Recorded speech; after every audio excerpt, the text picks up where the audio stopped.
Well, good afternoon, everybody. I'm going to let everybody load on to their Zoom before we get started here. Give it a minute or so.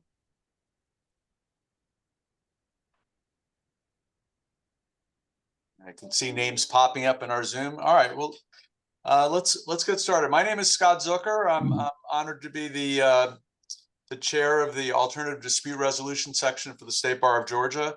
And as part of our programming for the ADR section, we've had these wonderful lunch and learns on numerous topics affecting ADR, mediation, arbitration, and dispute resolution. And you're in for a treat today, everybody. I really want to thank you for attending. We have a great program ahead of you, and I have the honor of introducing our speakers and then moderating to try to keep calm between our attorney and mediator today as part of the program.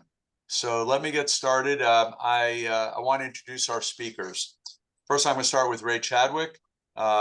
Ray is a full-time mediator and arbitrator as part of his company, Chadwick Mediation. However, before that, he was an active litigation attorney representing plaintiffs and defendants in a variety of cases, including medical malpractice, products liability, commercial business employment, personal injury, wrongful death, etc. But now, again, he is a full-time mediator and arbitrator and has served in the role as I am sitting today as the chair of the dispute resolution section of the State Bar of Georgia and its executive committee. Also served as a member of the Supreme Court of Georgia's Commission on Dispute Resolution, graduating from Emory University and with a BA in history and a JD from the University of Virginia. I'd like to introduce all of you to Ray Chadwick. Ray, thank you for being here today. Look forward to hearing from you. And next, honored to have with us Honorable Tony Del Campo. And as many of you know, Tony is a former state court judge from DeKalb County, but currently, and excited to have you here, especially for that, you are currently in the role of the State Bar president for the State Bar of Georgia. So it really means a lot to us that you're taking the time to participate with us today.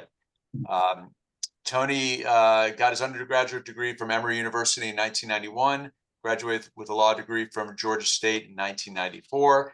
Again, in terms of our program today, Tony's joined us in a role as a lawyer with a significant distinguished career as a litigator involving areas of personal injury, medical malpractice, trucking accidents, premises liability, and business disputes.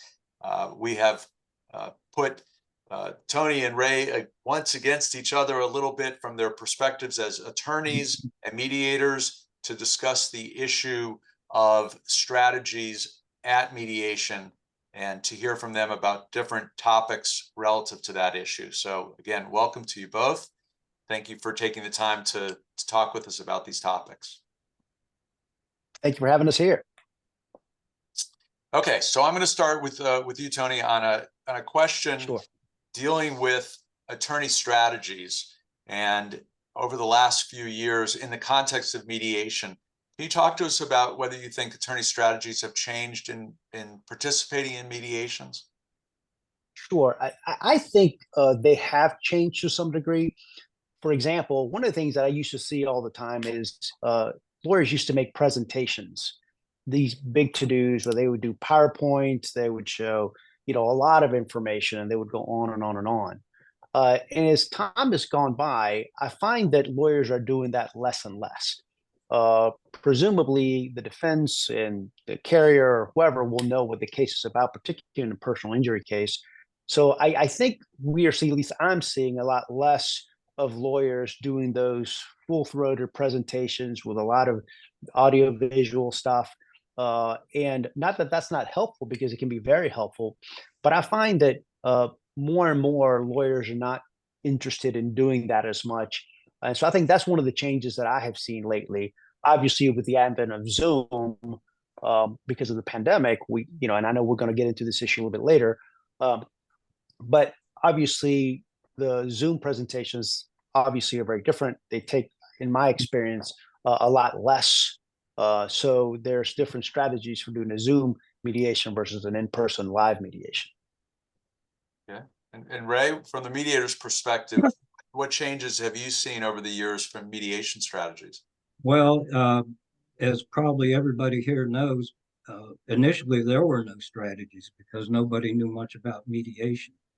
But as it has grown, the attorneys really have become more experienced and less skeptical, I think. The changes that I've seen mirror what Tony said. Not only are presentations less lengthy, but also I think attorneys have gotten to a point where they're moving a mediation along more quickly. And as they're more comfortable with it, and that's particularly the case when the lawyers know each other well. That's very helpful. They trust each other, even though they don't believe each other on a lot of the posturing that all lawyers need to make. But I think that's very helpful. The one thing I will mention, I think it is more likely that a plaintiff's lawyer will need to put on more of a presentation, and that's really for the benefit of their client who's not sophisticated in this. Everybody else is going to know what's involved, but I think they feel they may have to do a little bit more so their client really thinks they're going to bat.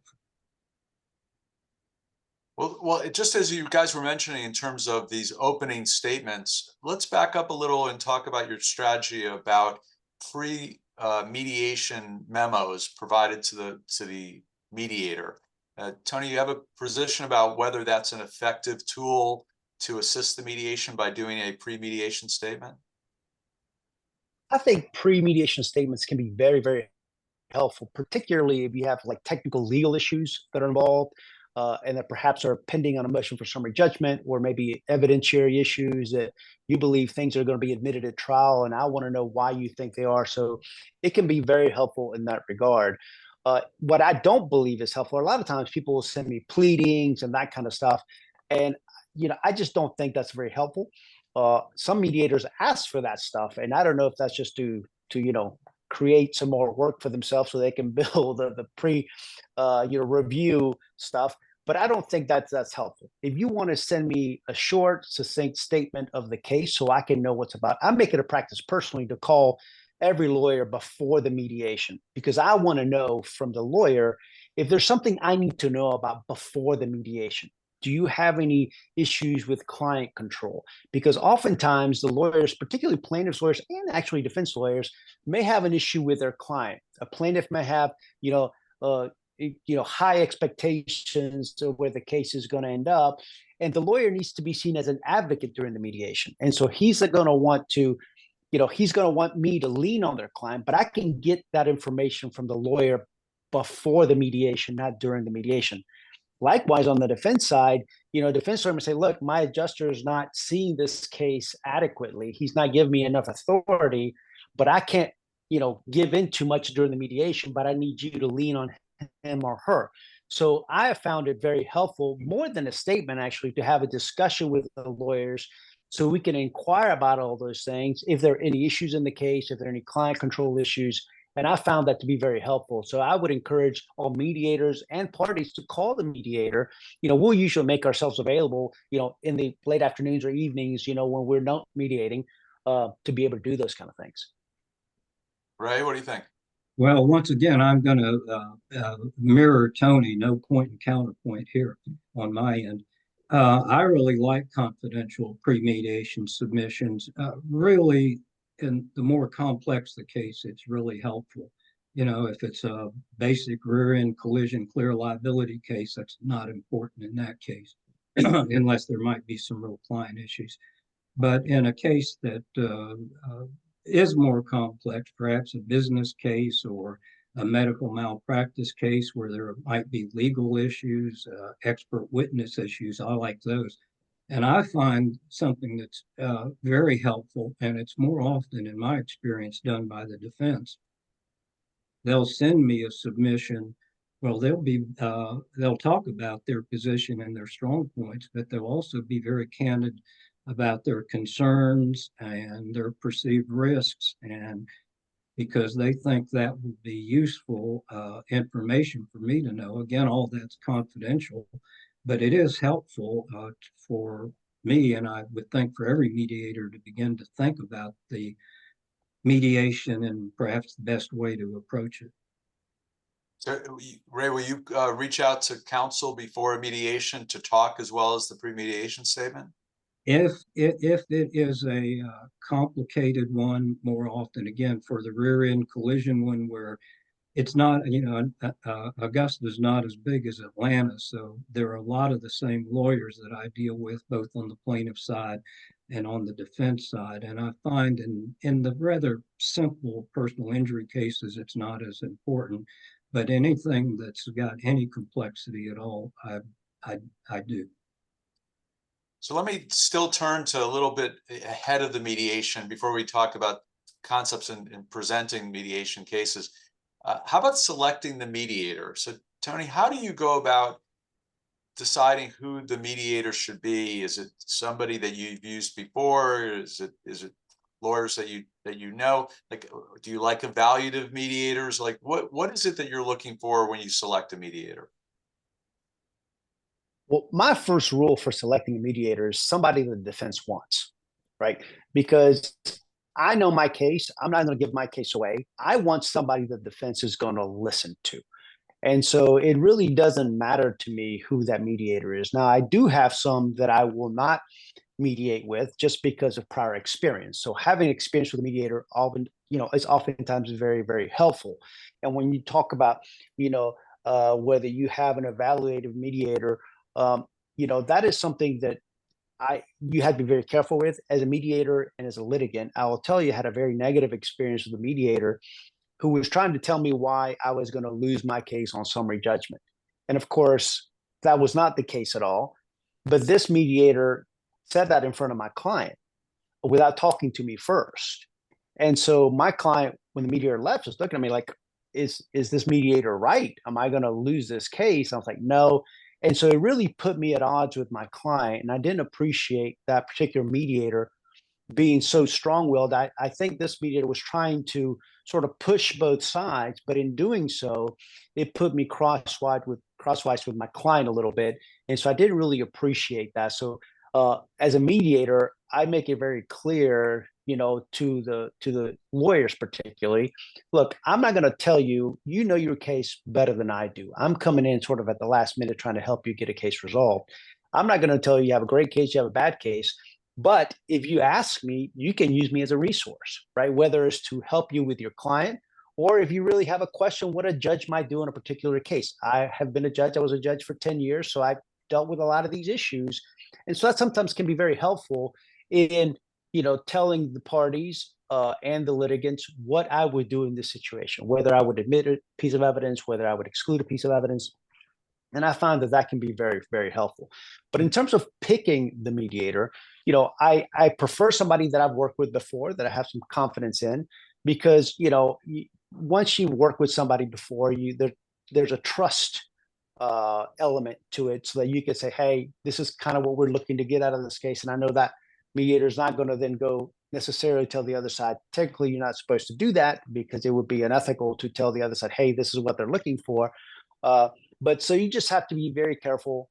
Primarily, I want somebody that is going to want, because at the end of the day, it is my view as a plaintiff, usually primarily in my practice, that I want the insurance adjuster, the defense lawyer, to feel a comfort level with the mediator, such that he or she doesn't believe that mediator is a plaintiff's mediator or a defense mediator, which I don't think really exists, but people have that in their minds. Interesting. I've heard that before. Let the defendant pick the mediator. It makes them feel more comfortable in the negotiation. How about you, Ray? In terms of how you are, how do you handle your mediations? Do you see yourself as an evaluative mediator? Only when asked, and typically that will happen when an attorney is having difficulty with a client, and again, more often than not, that's the plaintiff's attorney.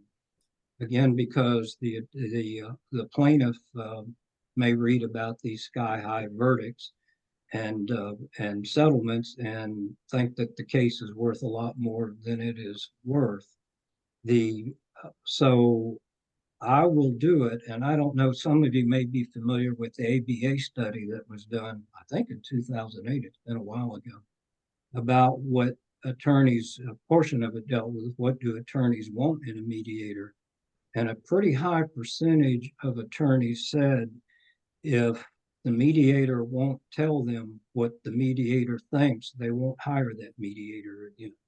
So when they won't feel they need help and want some help, um, I think a mediator should do it. And you know, of course, one of the controversies is whether evaluation skewers self-determination.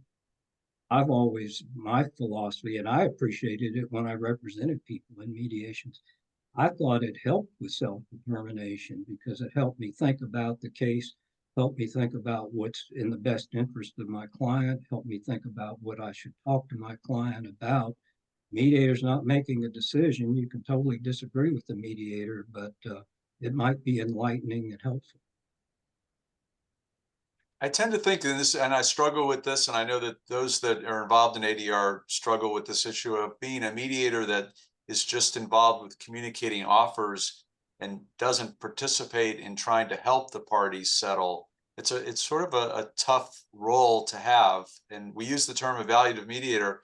I don't know. Do you think that that's a fair description of what you guys, from your perspective, a good mediator is? Is it an evaluative mediator or just someone that manages the mediation better than others? I think it's both.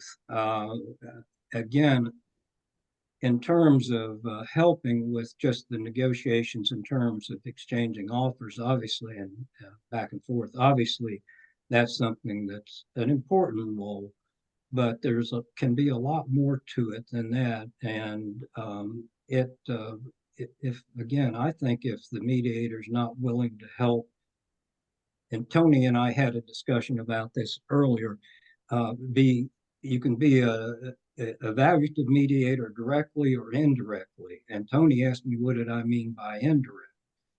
And by that, I mean, when I get the sense that the lawyer needs some help, doesn't want me to come out and be real direct in expressing an opinion, but it's clear would like me to ask questions, perhaps in a certain way, ask questions about the judge and what he or she does and motions for summary judgment. And that's kind of an indirect evaluation. And it just varies from situation to situation. There's no firm, bright line rule for any of this. Tony, what's your Right, thought? and as Ray has said, you know, it can be indirect. Like you might say, ask a lawyer, well, what happens if the judge denies your motion for summary judgment? What does that do to your position? And is it better to consider resolving the case now before that decision is made? So you can sort of do as Ray said, an indirect evaluative, you know, mediation technique without specifically saying, I think the judge is going to do this, I think the judge is going to do that. You say, well, you tell me what you think would happen if the judge does X, right? And then you can start that conversation without it being me telling you exactly what I believe the judge is going to do, right? So there are techniques where you can inject that evaluative process without necessarily being threatening to the lawyer or to the litigant, if that makes sense. There's one thing that a mediator might be unconsciously indirect. Just the body language, the tone of voice. I remembered my mediation training when I was asked to serve in that role in the role play. And one of the attorneys was speaking, presenting their case, and I was like this. I was counseled that sends a signal that I don't believe what the person is saying. So, you know, even if you do something unintentional, that or just exactly your tone of voice, that might make a difference too. Well, I can't help but believing that you guys are selected as mediators when you know, certainly as a past judge, there's an expectation that you will share your judge knowledge and Ray, your years of experience as a litigator. I mean, it seems to me that comes part and parcel with the selection of a mediator, is the hope that they will share their experience. I agree. That's absolutely true. I'm sorry. No, that's absolutely true. But I am also judges don't always make great mediators. Judges have obviously sat in judgment of all kinds of motions and cases, but sometimes judges think real highly of themselves, and they've always been told, "Yes, Your Honor. Yes, Your Honor." And what I could tell somebody, "Hey, don't you love this red jacket I have on?" And people would say, "Yes, Judge, that's a wonderful red jacket." When it's a blue jacket, right? But just because it's a judge. And so sometimes when judges leave the bench and they start mediating, they think that what I say, you should listen to what I say. And at this point, you're a facilitator. You're not a judge. You're not making a decision for the parties. So now judges can make great mediators. Gino Brogdon, there are a lot of, Jack Goger, there are a lot of excellent former judges who are great mediators. But, you have to be careful with the personalities. A lot of judges have tried and not been very successful because sometimes their personalities are such that, what I say goes. And in a mediation, in my view, you cannot have that attitude and be successful. And just to recount a brief experience that dovetails with what Tony was just saying, some years ago, a judge who had retired, and I'm not going to mention the judge's name, called me and said, "Ray, come on over and I want to talk to you about mediation." And he asked me to explain how it works. And I told him about the process and how I thought a lot of psychology could be involved. And he said, I thought what mediators did was come in, have the sides tell them their position, and the judge just tells them what to do. And I said, "Judge, that's not the way it works." All right, well, let me turn to now inside the mediation, the day of the mediation, in each of your roles, Tony as an attorney and Ray as a mediator. I got to ask this first question, and I'll give it to you, Tony, first. It just seems inevitable that you start a mediation, 9, 10 o'clock in the morning, but the settlement doesn't really start happening until 4, 5, 6, in some cases, certainly the larger cases. What is it about, and I don't want you to give away too much inside baseball of how you handle your mediations, but as a plaintiff's attorney, the value of sticking to your number or sticking to your legal arguments on the early side, but then making movements at the end. What should happen? Sure. Well, I think what happens sometimes and what gets mediations started in the wrong direction. First, I think you can have full information, right? Everybody's got to have full information in order to have a good mediation. I was a mediator actually earlier this week on a case where the parties came to the mediation and they were not looking at the same case. And what I mean by that is one party was saying, look, they cannot make this claim. They don't have the evidence to make this claim. And the plaintiff's lawyer was saying, oh, absolutely, we'll be able to make that claim. But he hadn't made that claim yet. And so the defense like, look, I can evaluate a claim based on what you may or may not be able to prove, right? And so it's like we were mediating two different cases. And so they were so far apart, we could never get it done. So first of all, I think it's important that, before you even get to the mediation, you got to have full information so that the defense can, at least from a plaintiff's perspective, can have an adequate opportunity to truly evaluate that case.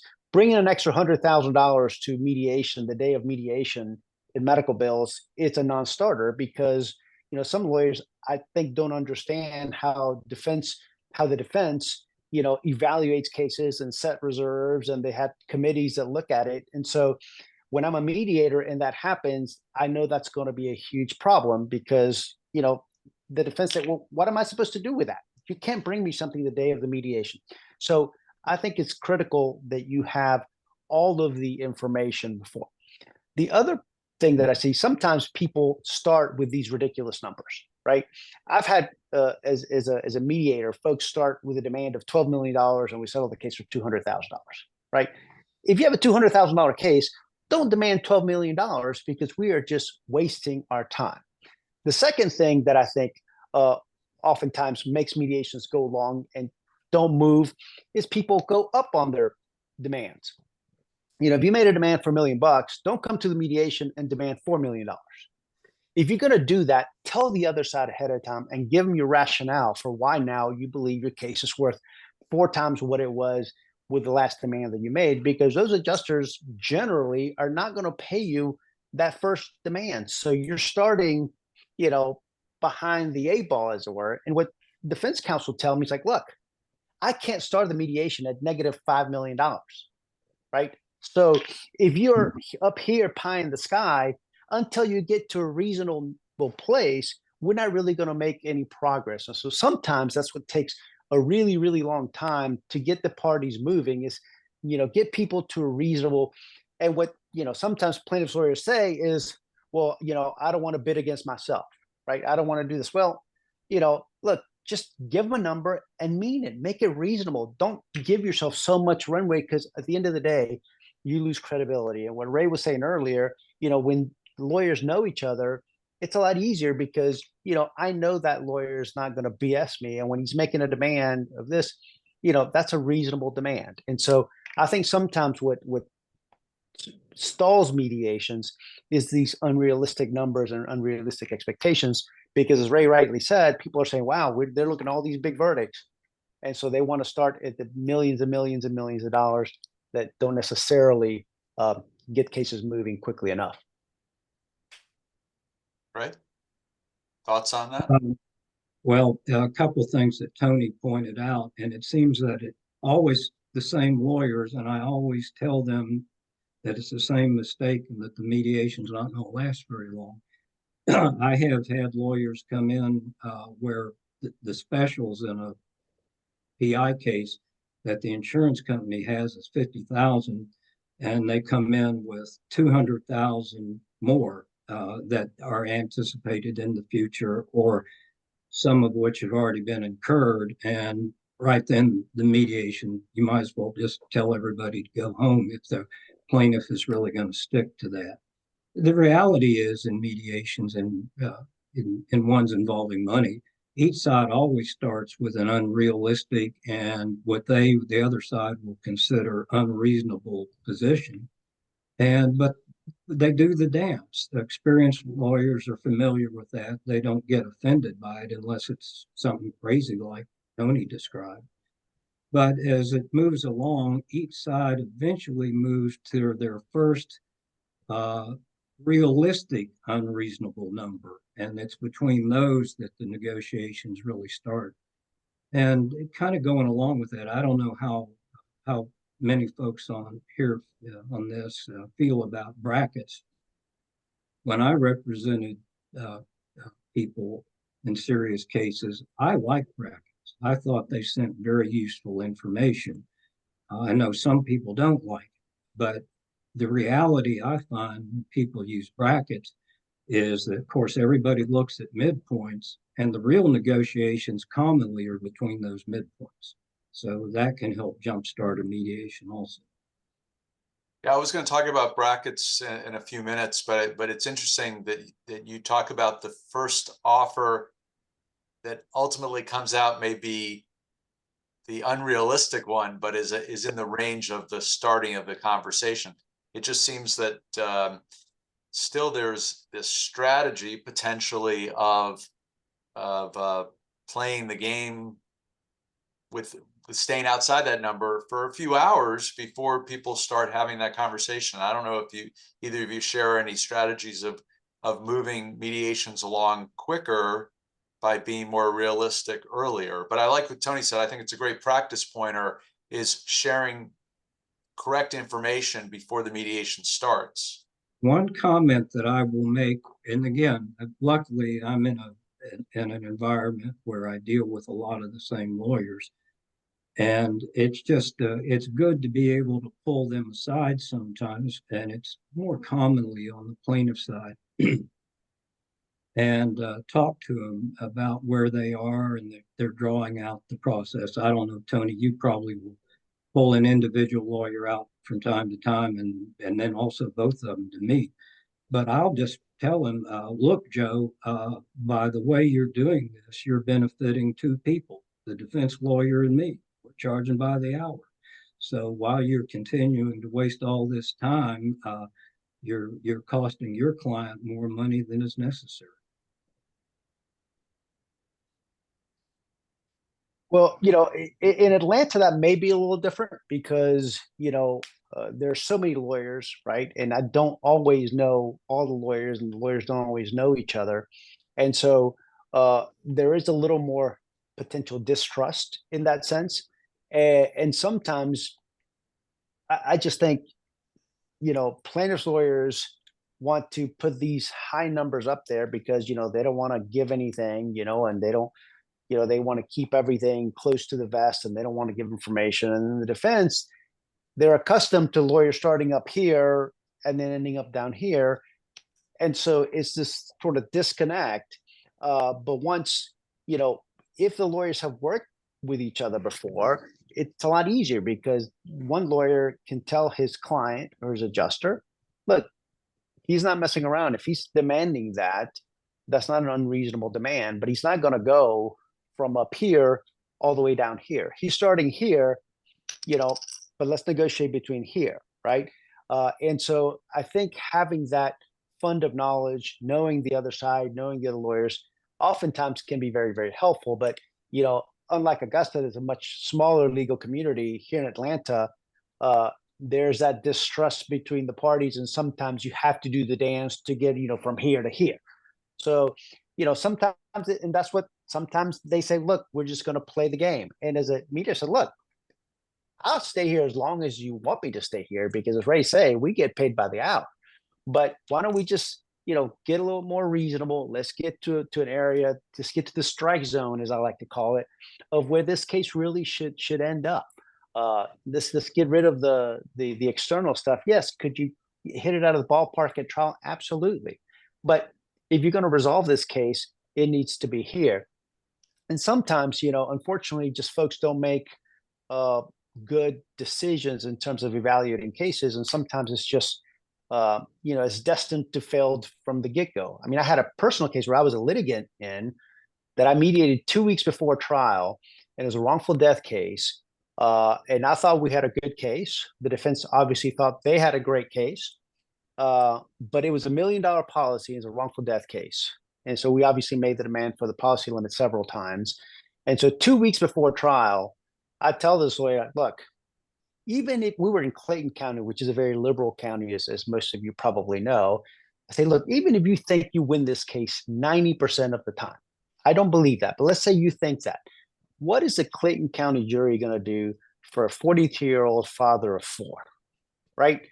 That jury's going to give me at least $10 million at trial, right? And if you take 10% of that, that's $1 million. So you ought to be at least in that neighborhood. And they got to $25,000. That's the most they would pay on a wrongful death case, where in Clayton County. So we got a $31 million verdict. And the jury put 20% on my guy, so it's a $25 million judgment. So I told the lawyers, like, you are ridiculous. I mean, you are not doing your client any favors by not really telling them, look, you need to do better. And so, of course, now they tender the $1 million, but we're like, no, too late now. Now we're in bad faith land. So, sometimes I think just lawyers and adjusters just make, decisions that are not realistic. And I think you have to look at the venue, look at, who the lawyers are when you are evaluating a case. But since you're talking about valuing a case, I think it's a perfect time to raise the AI question and how that is impacting mediations in taking the data of court decisions and judgments that you've talked about and guiding litigants and mediators as to what the appropriate valuation is of a dispute. Do either of you have experience in AI consideration for mediation evaluation? I did not, although because it's so often in the press now about ways, it's surprising. If you Google AI mediation, there's a lot out there, and there's conferences, and the perceived advantages are efficiency, cost, analysis, objective analysis, those kind of things. The perceived weaknesses are, well, it's only as good as the programmer. The programmer might have biases, and it's whatever's been fed to it matters. Also, that unlike the human mediator who can observe, have empathy, pick up on body language cues, tone of voice cues, that they're critical of AI. Now, I've not seen anybody want to use it yet. I did read one interesting thing though, about AI in somewhat of a mediation. There's a company that takes in different positions from the different sides in planning a wedding, bride and groom's families, and where they cannot agree, they feed it into the AI machine, and it comes out with a solution. So that's one form of mediation, but I'm not sure lawyers, a lot of lawyers, are really going to trust that in the near future, at least. I don't know. What do you think, Tony? Well, I think artificial intelligence is just that, right? It's just information. And anytime you can get information, that's a good thing, right? You can use AI programs, feed all your depositions in a case and say, find every place where the witness said X. And that will get you information. So anytime you have more information, I think is better because your decisions are more informed and generally they're going to be better. But at the end of the day, mediation is about people. Mediation is about cases getting resolved, whether it's a business dispute with folks that are being completely irrational. And I'll tell you that those cases are the most difficult cases in my experience to mediate because it is not rational. They will spend money litigating a case that far exceeds the potential outcome, and it becomes it's a personality thing, right? And so it's not rational, and AI presumably is going to spit out the rational result. And so you can't get a machine to do that for you. You have to be there face to face talking to those people so they can make the right decisions for themselves and for their case. And while AI can give you good information, I don't think it supplants the rational decision making and the ability of a mediator to help parties come to a resolution in any given case. Well, let's go on then from that to the issue of impasses and how each of you approach the strategy of feeling like there's an impasse during a mediation. And Ray, I'll start with you as a mediator. And I know this is frustrating. You get to a point where the parties have worked all day, they've tried, but they're still apart. How comfortable are you calling an impasse when parties are working in good faith, but they can't reach that number? Well, it depends whether I believe that they really can't reach that number. And I don't want to come to that belief too soon. What I will do sometimes is ask a particular attorney, look, you've told me in these private caucuses that you really want to settle the case. Do you really want them to leave, or are you willing to keep talking? Or you might say something like, look, I've been in both of these rooms. You folks aren't as far apart as you think you might be. I recommend that you keep working. And then the third thing is that I like to do when it appears that it's might be an apparent impasse. I like to just get the attorneys in a room with me and let them look each other in the eye and explain to each other why their positions are what they are. And frequently that is very useful. Okay. Yeah, I agree with all of those things. I think you really have to. One of the things that I preach, and when I'm the mediator, I give my little sort of 5-minute introduction. And one of the things that I say is, persistence. Your patience, persistence, creativity, and compromise. Those are the 4 keys for me in mediation. And persistence is, continuing, even though it may look like you're not going to get anywhere, because it's not where people start, is where they finish that matters. Now, when you get to that point where you've tried everything and it seems like we're in an impasse, I will tell you, I've had a lot of success, more than I would have ever experienced, frankly, before I started this, doing mediators proposals. And I found those to be very, very, very effective. And what a mediator proposal is, for those who may not have used it, may not do it, or some folks may do it differently than I do. But let me just tell you how I do it. What I tell the parties is it's a number that I put on the case. I ask them first if they want me to do the mediator's proposal. I explain it to them, and I get both parties to buy into it. And it's a number that I put on the case. It's not a number that the plaintiff gives me. It's not a number the defendant gives me. It's a number that I put on it. And it's not my evaluation of the case. And I make that very clear to all of the parties, especially the plaintiffs, because sometimes the only pushback that I've had is usually from defendants to say, we don't want you to put a number in the plaintiff's head that then they're never going to call, because the mediator said the case was worth this. And so I make it very clear to them that it's not a number that I think the value of the case is, because I could think your case is worth 10 times as much. I could think your case is worth 0, but what I think at the end of the day doesn't matter. It's a number that I think the plaintiff might get to and a number that a defendants might get to. So it's a number that I put on it. And all you say is yes or no. And before we get to the point of yes or no, we work out all of the terms, the payment terms, confidentiality, indemnity. We work all of the non-monetary terms. And once the parties agree to the non-monetary terms, then I put my number on it. And all you can say is yes or no. So I can either do it the same day, or if the defendants, for example, are going to need more time to roundtable it, we might put the deadline 2 weeks from the date of the mediation. But all the response is yes or no.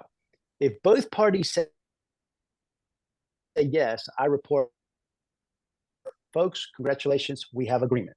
If both parties say no, I report, unfortunately, folks, we don't have agreement. If plaintiff says yes and defendant says no, unfortunately, folks, we don't have agreement. But the defense would never know that the plaintiff said yes, because the plaintiff could have said no. So that gives the plaintiff some information that the defense was unwilling to pay that number. Conversely, if the defendant said yes and the plaintiff said no, all our reports, we don't have a deal, but the plaintiff doesn't know that the defendant was willing to pay it because they could have said no, but it gives the defendant some information that the plaintiff was unwilling to pay that amount. And that just allows people to really stretch without fear that's going to then be used against them. So I have found that technique to be very, very helpful in getting cases resolved that, frankly, I thought this case is never going to settle. And, then it becomes a term of art, right? Like, so where do you put that number as mediator?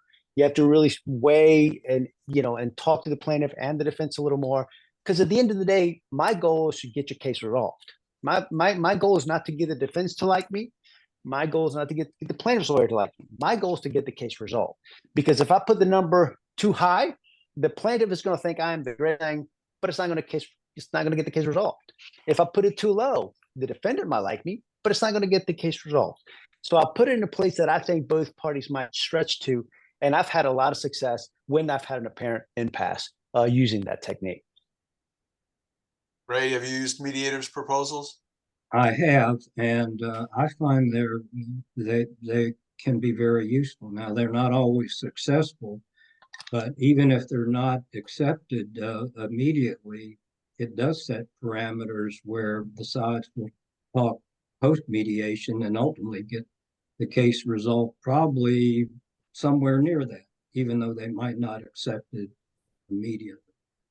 So let me follow that chain of thought. And while we're coming to a quarter before the hour, I'll invite people who have questions to just put them in the chat, and I'll refer to the questions if you have any for Ray or Tony before we conclude. We have a few more topics to talk about, but they'll save time for questions.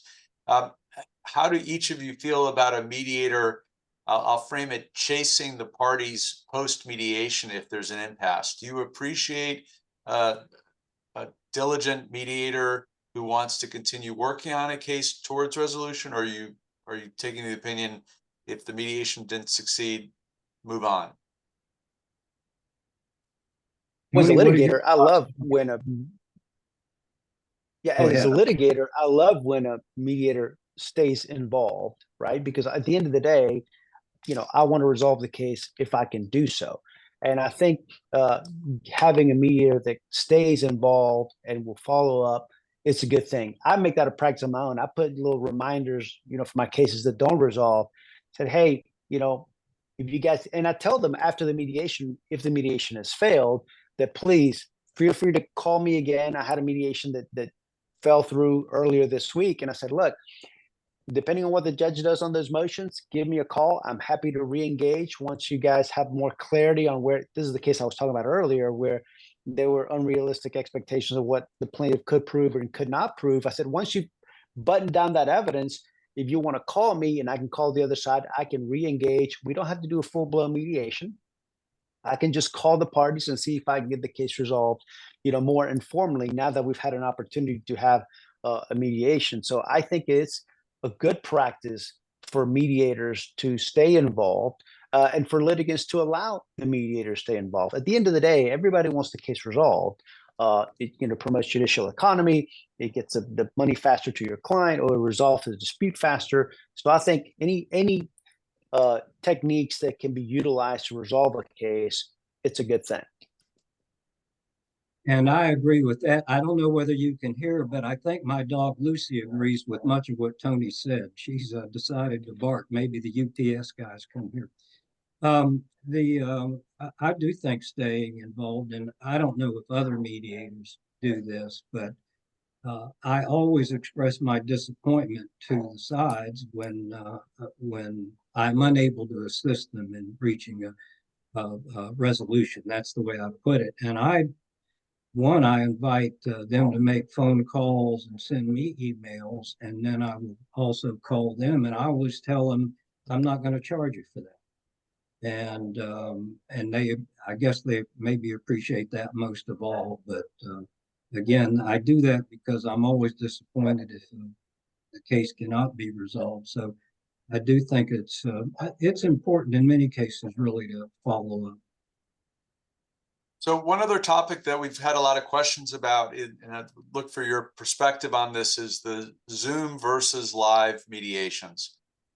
Could each of you share your opinion about the effectiveness of Zoom mediations or virtual mediations in lieu of live mediations? Tony, why don't you start? Sure. I think virtual mediations, whether Zoom or another platform, can be very effective. I didn't find it to be less effective than in-person mediations. I personally like in-person mediations just because I like people. I like to talk to people. I think there's a difference to having somebody, in person. But I will say this, prior to the pandemic, more and more I was having fewer adjusters attend the mediation. And what that did, because budgets or whatever, and they wouldn't allow the adjusters to travel, and so you lose the ability to talk directly to a decision maker as a mediator.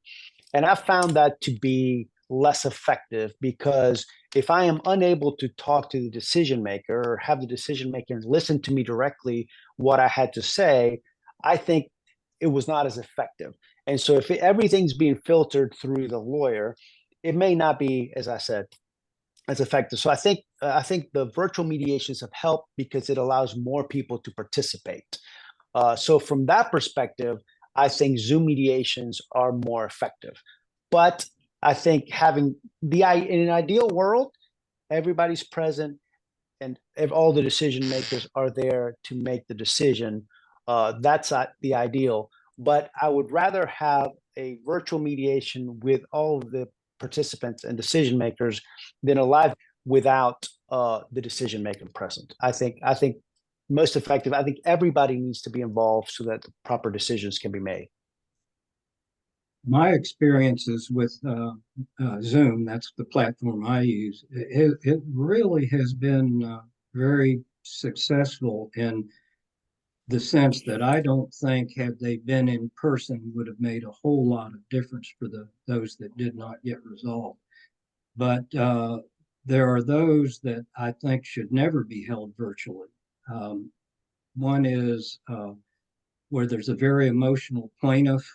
Clearly, the lawyer is going to need help, and a mediator can try to cool and calm things down.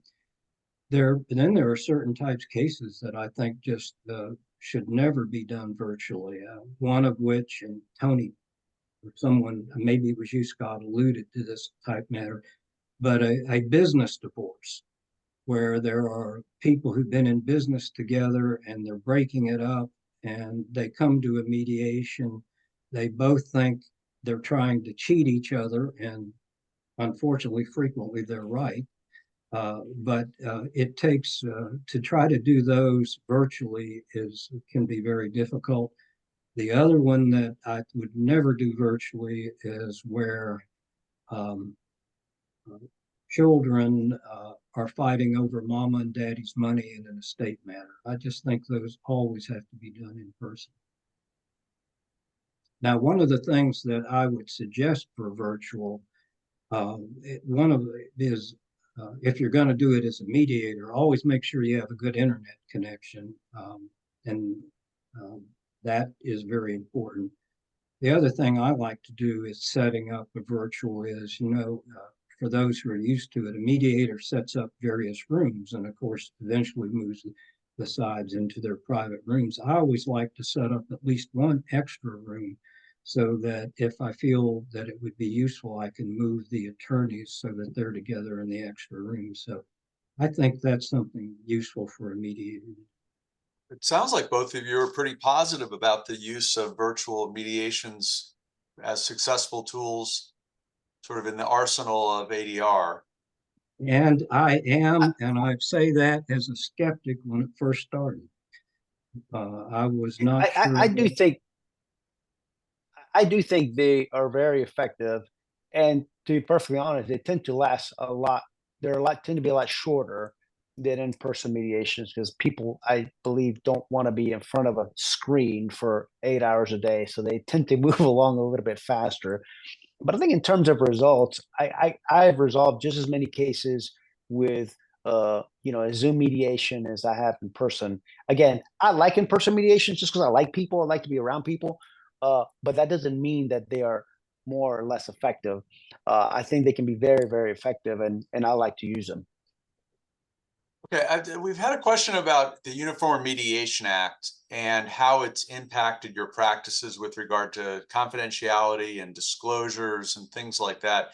So as we've had now the Uniform Act for a few years, has it changed your approach to mediations in terms of either looking for certain disclosures for mediators in advance of the mediation about conflicts or expectations about confidentiality? Has it changed your strategies in mediation? I'll start with you, Ray. Only not really with respect to confidentiality. It's for me, I think it's pretty much the same in terms of letting people know what is confidential, including non-party participants. If a relative wants to attend, for example, I've done mediations where there was needed to be a translator for a plaintiff, and that you have to make sure that that translator understands that confidentiality applies to them and they're protected. With regard to disclosures, I think it makes mediators more conscious about thinking about, I better look into this and disclose it. I had an incident recently where I was getting ready to mediate a really very serious personal injury case. My wife always, because I'm Stone Age, sends out my Zoom invitations, and she noticed that the last name was similar to the name of one of her very best friends. And it turned out that it was a daughter of that very best friend. Well, I immediately let the defense side know that, so that they could get another mediator, which they did. I felt it was appropriate for them to make that kind of decision because I didn't want to be in a mediation and all of a sudden have this person say, "Oh, you know my mama. She's a good friend of your wife." So you have to be careful about those things. All right. I agree with that wholeheartedly, but it has not changed at all the way I do my mediations. I always made a point to, make sure that the parties understood the confidentiality rules, that everything that's said at Henning, where I mediate, it's like Vegas. What's said at Henning stays at Henning, right? And so we discuss all of those requirements, and so it really has not affected my practice at all in how I handle my mediations. But I think with everything Ray say, it's important to get the disclosures, make sure there are no conflicts. That's obviously very critical. You know, the best thing about it is it does provide protections for private mediations that were never really spelled out. You know, the Supreme Court's rules for court-ordered mediations are pretty specific about confidentiality and those kind of protections, but there was never really anything specific governing private mediations except what a mediator might put in the agreement to mediate. Okay, I have one last question for each of you as we move towards wrapping up, and I'll save a question for Tony at the end about the state bar. But let me ask each of you your sort of parting practice pointers about strategies in mediation. What would each of you say is probably the most important thing to you about helping parties reach resolution in mediation? You mean as a mediator or as a counsel? Let me ask as a mediator for you, Ray, and I'll ask as a litigant for Tony. Yes. Tony, you go first. Well, as a litigant, I think the expectation game is important.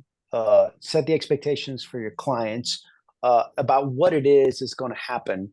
And I usually set them really low because I am a much better mediator than a negotiator. Because I will tell you, I resolve the overwhelming majority of the mediations that I serve as a mediator. And it is very rare that I resolve a case at mediation as one of my cases. It's about me, right? Maybe I'm a better mediator than negotiator, but it also may be the type of practice that I have. In other words, the cases that I handle tend to be larger cases that don't get resolved in a first mediation. It usually takes a couple or three, or get right to the courthouse steps to get the number that I think is fair for my clients.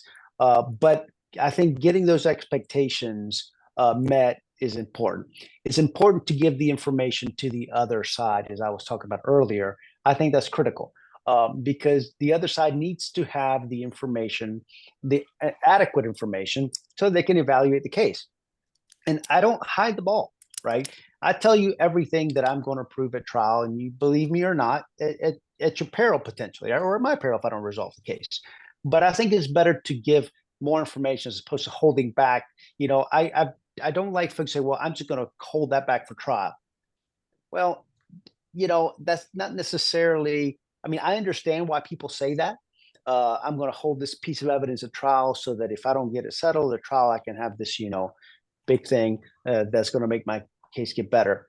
If the evidence is what it is, it's going to be the same thing when you get to trial. So that shouldn't change. So I'm a big believer in giving the other side all of the information needed for them to make an adequate decision about the case. Now, they can believe you or not, but at the end of the day, I think more information is better than less. From a mediator standpoint, there's some things that I think are really important.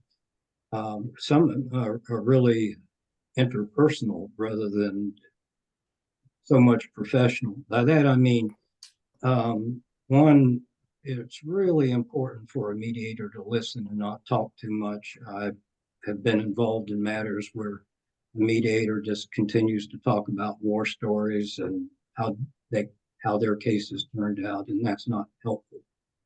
The other thing is to focus on really building rapport. See if you can find something in common. This is particularly true with plaintiffs, although it can be true with insurance adjusters as well. See if you can find something to talk about other than the case for just a moment or two. One of the things I like to do is when I'm dealing with somebody in Atlanta, I like to always talk about how much I hate I-285. And, that always Join the club. Everybody agrees with that. And so building rapport, doing something that's kind of lightens it up a little bit to make people feel less tense. Then the other thing is, I think it's important for a mediator to be able to read the room. And what I mean by that, get a sense of when an attorney might need help, get a sense of when a plaintiff in particular might be having some emotional difficulty dealing with everything try to figure out how to help with all that. So I think those things are as important as anything you might learn at mediator school. That is pearls of wisdom from two wise contributors today. Ray and Tony, thank you for your contribution and information to the folks that have attended. I wanted to, since we're right at our ending time, I wanted to remind those who are on the call that we have our final event is the ADR section on May 16th at the State Bar from 5 to 8, a networking social gathering called Meet the Mediators for litigants, for attorneys, advocates, and mediators to gather together and using the State Bar as a location. And Tony, I said I was going to finish with a State Bar question. Now that you're coming to the end of your term, can you just say for those who are listening why it's important to be involved in the State Bar as an attorney? Well, I think it's critical. The State Bar does a lot more than people realize. And sometimes we just get into this word, we pay your dues, you pay your dues just because that's what you have to do. But the State Bar really does a lot of great stuff. They provide a lot of great things, including, for those of you that are litigators, we're adding a benefit this year to Fast Case. Fast Case is the search engine that litigators use. We're adding the ability to research pleadings from different cases. So any lawyer, whether there's a big firm, small firm, can have access to brief banks, pleadings, all that stuff that's filed in all of Georgia courts. So that's an exciting thing that the State Bar is doing. We're revamping our website. Our website was getting long in the tooth. That was one of the things that I wanted to do this year. And we're going to have a new website starting in June. The beta version is going to go up in June. And so hopefully we'll go live in July with the final version. So stay tuned for that. And I also want to encourage people to, one of the things that I want to do this year is to highlight mental health for lawyers. Lawyers have the highest incidence, or one of the highest incidents of suicide and substance abuse in any profession. And the State Bar of Georgia provides 6 free counseling sessions, confidential counseling sessions to any lawyer. This is a campaign that we've called Use Your 6. They're completely free. They're completely confidential. The disciplined folks are not going to get wind that you're visiting a counselor or whatever. And it's very important because a healthy lawyer is a good lawyer. And when I say healthy lawyer, not just physically healthy, but mentally healthy. So take care of your mental health. Take advantage of the resources the State Bar has to give you. I want to encourage that. And lastly, we've also making some improvements to our building. We've owned that building for a long, long time. We've been in that building, I think, since I want to say 1998, I believe we bought it.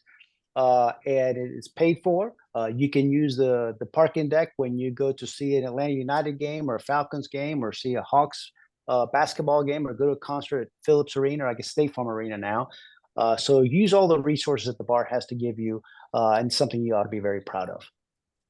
That was a great commercial for the State Bar and very helpful.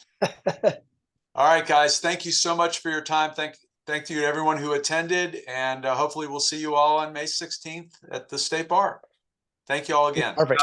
Thanks, Tony. Thank you, Scott. Thank you, Ray. Bye-bye. Have a good day. Ladies and gentlemen, this does conclude today's meeting. Thank you for joining and have a great afternoon.